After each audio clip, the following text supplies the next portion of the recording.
കണ്ണിനെ ഹറാമിൽ നിന്ന് സംരക്ഷിച്ചാൽ അയാളുടെ ഖൽബ് വേഗം നന്നാവും.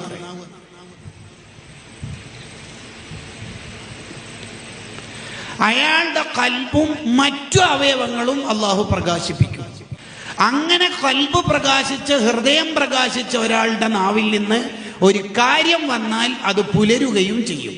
ആ രോഗം വേണ്ടെന്ന് ഒരു പറഞ്ഞാൽ വേണ്ട, ഓപ്പറേഷൻ ഓപ്പറേഷൻ വേണ്ട.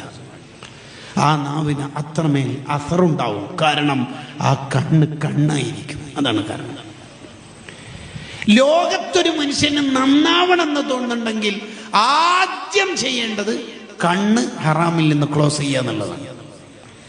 കണ്ണ് ഹറാമിൽ നിന്ന് ക്ലോസ് ചെയ്യാത്ത കാലത്തോളം അയാൾ എത്ര കുത്തി പറഞ്ഞാലും ശരിയാവില്ല, നന്നാവില്ല, റെഡിയാവില്ല.